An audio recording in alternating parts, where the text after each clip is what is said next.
இன்றைய சிந்தனை எங்களுடைய வாழ்வுக்கு நாம் எடுத்துக்கொள்கின்ற விடயங்களுக்கு ஒரு வழிகாட்டி இருக்கிறார்கள்.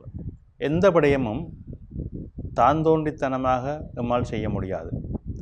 நாம் தான் இதுக்கு சிந்தித்து செய்தேன், நான் இதை யோசித்து செய்தேன் என்று சொன்னாலும் கூட எங்கே அதை சிந்தித்தீர், எங்கே அதை யோசித்தோம் என்று தான் நாங்கள் அடுத்த கேள்வி கேட்போம்.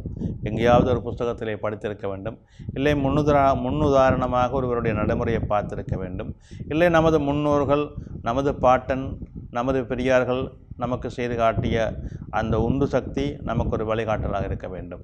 எனவே எந்த விடயமும் ஒரு வழிகாட்டல் இல்லாமல், ஒரு உந்து சக்தி இல்லாமல், ஒரு செயல்பாடு இல்லாமல் நம்மால் இயக்க முடியாது.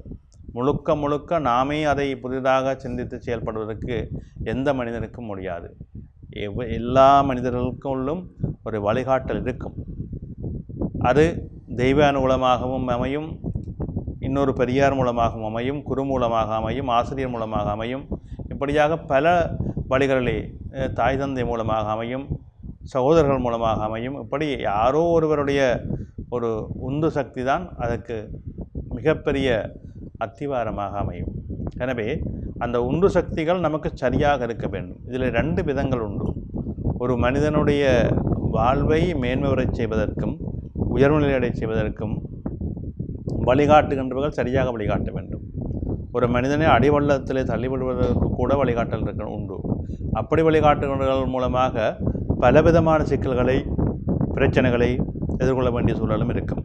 எனவே இந்த 2 நிலைகளையும் சரியாக ஆராய்ந்து செயல்பட வேண்டும். அதுதான் மிக முக்கியமானது. அதை தெரிந்து அறிந்து செய்தால் வாழ்க்கை என்றுமே ஜெயமாக இருக்கும். எனவே கூடா நட்பு என்பதும் நாங்கள் அதை தெரிந்து கொள்ள வேண்டும்.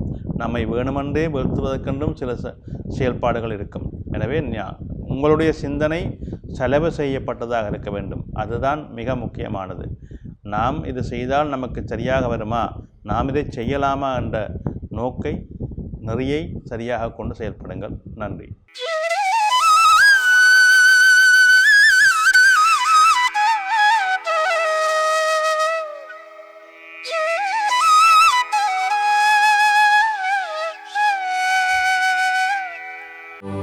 யாடியா T5L மகிழ்ச்சி நிறைந்த நீண்ட பயணத்திற்கு.